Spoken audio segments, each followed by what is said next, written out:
if you will, rather than a replica. It was sent to the JJB, and they got it right in doing so. The presentation will be made in a matter of moments to Sir Alex Ferguson and to his team. The presentation party, well, it was Sir Dave Richards, the chairman of the Premier League, who went to the JJB. CEO of the Premier League, Richard Scudamore, was actually at Chelsea for this one. And we're going to see a presentation for the 10th time in the history of the Barclays Premier League to Sir Alex Ferguson, to Ryan Giggs, who, of course, it's really noteworthy that Sir Bobby Charlton is up there with the presentation. He equalled his 758 appearances for Manchester United today. He didn't just do that, he also scored. Carlos Queiroz, such an important part of the management team at Old Trafford, is out there with his backroom staff, and these are the people, Steve, aren't they, that year in, year out are doing such important work. Sir Alex Ferguson, of course, the driving figure.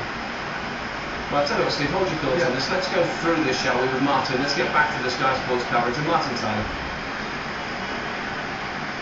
Richards of the Premier League, Gary Hoffman, the sponsors, Barclays.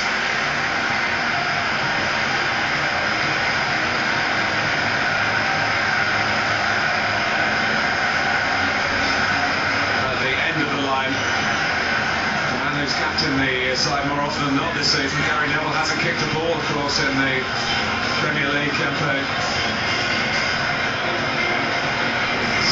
Perfect 10. 31 major trophies in management, 21 of those with Manchester United. Rio Ferdinand, who's also been a stand-in skipper to good effect, his third winners medal. Edwin van der Sar. Michael Carrick, 100th game today, a very consistent season. There's round 2, a new contract as a result of it as well. Finished back at the right time from his recent problems. Carlos Tevez has won titles in Argentina, Brazil and now England.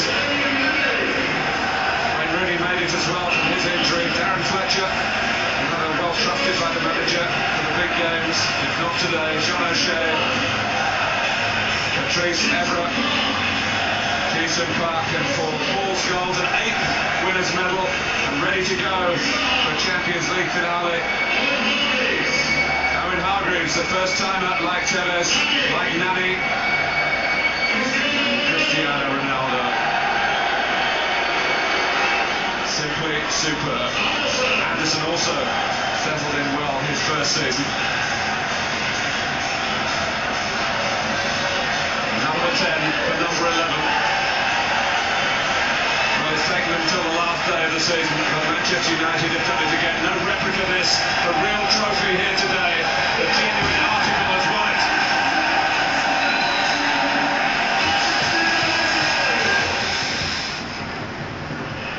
Magnificent stuff. Ryan Giggs, the good guys, as Andy Gray said, sometimes it's about the good guys. He scored a goal. Steve, finally, we can get you in here, and as the players celebrate, we saw the backroom staff earlier on, and it's a club triumph, this, isn't it? I mean, he's fantastic, Sir Alex. He always appreciates his staff, and the dinner ladies and down to the sleeper ladies and the groundsmen, and he always makes reference to them because they are as important as the players. They really are on a day-to-day basis, and what they do behind the scenes is immense, and he does appreciate that. And not only the players are fantastic, but everybody connected off football that deserves a round of applause. And you look at some of these, and it's been a season for unsung heroes as much as anything as well. They've got superstars for, but when you see Wes Brown has been called into action so many times this season, one or two players, Mark Gison's come good at a good time as well, hasn't he? And that's great for Asia to see him celebrating up there. Been injured, that's why he was so fresh coming into the last month, 6 weeks of the competitions. And I say competitions because I thought he played in the Champions League really, really well against Barcelona as well. And it is a squad performance. Steve said it's not just about the 11 players on the park. It's your squad of 20, it's your backroom staff, it's everybody connected with the club who all pulls in the same direction to make sure you have success. And Manchester United have amazing quality and talent from the top of that club all the way down to the bottom. Okay. Well, let's just leave the JJB in celebration for the team at the very top of the Barclays Premier League, because we've got so many stories we still have to tell you. We'll have interviews later on from there if we can get them in. But now we have to tell you the story of the relegation issue that was absolutely